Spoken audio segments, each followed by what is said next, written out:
नई जमाने की देवरानी जेठानी का प्रेम। सुनिए, एक बात बताइए, मैं कब तक बड़ी भाभी की धौंस सहती रहूं? बात बात पे मुझे मेरे छोटे पद और छोटी हैसियत का ध्यान दिलाती रहती है। मुझसे अब नहीं सहा जाता। सुजाता प्रश्नवाचक दृष्टि से मनीष को घूरती रही। वो चिढ़ कर बोला, ये क्या के फाड़ कर घूर रही हो?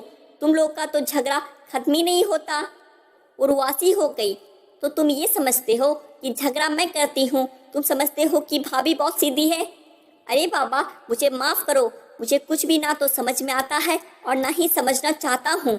मैं बस इतना जानता हूँ, मम्मी थी तो सब कुछ कितना सही चल रहा था। भैया भी कितने अच्छे हैं। तुम दोनों भी तो कितनी हिल मिल कर रहती थी। अब क्या मुसीबत आ गई? ये तुम अपनी प्यारी भाभी से ही पूछो। हाँ, तुम ठीक कह रही हो। अब वो समय आ ही गया है। मैं अपनी जोरू के सिखाने पर अपने देवता तोले भाई भाभी की नियत पर सवाल उठाऊं। तभी अचानक बड़े भाई मोहन जी आ गए। सुजाता, परेशान मत हो, कोई झगड़ा है ही नहीं। मुझे सब समझ आ रहा है। आज और अभी चूल्हे अलग कर लो, फिर सब ठीक हो जाएगा। दोनों सहम गए। भैया, ये क्या कह रहे हैं? हम ऐसा तो नहीं चाहते। हाँ, पर ये रोज रोज की किचकिच समाप्त करने का ही एकमात्र उपाय है। बेचारा मनीष को तो जैसे लकवा ही मार गया। मोहन जी के पास आकर कान में कुछ कहा और चूल्हे अलग कर दिए। दोनों तरफ घोर उदासी छा गई। सुजाता स्वयं को दोषी मानती हुई रोने लगी। उसका हृदय चित्कार कर उठा। हाय हाय, मैं अलग तो नहीं होना चाहती थी, बस जरा भाभी को समझा दिया जाता। भैया ने तो तुरंत 3 और 6 कर दी। इधर संजना तो खाना ही नहीं खा सकी। शोकाहुल होकर मन ही मन विलाप करने लगी। मम्मी जी के जाने के बाद मुझे ही बड़ी होने का घमंड हो गया था। ये जेठानी वाला कीड़ा कुछ ज़्यादा ही काटने लगा था। वो अल्हड़ है पर सीधी भी बहुत है। मुझे प्यार से समझाना चाहिए था।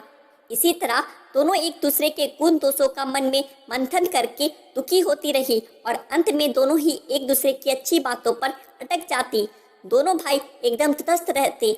आप लोगों ने ही झगड़ा किया है, अब आप ही समझो। आखिर दोनों ही बेचैन होकर एक दूसरे की तरफ दौड़ पड़ी।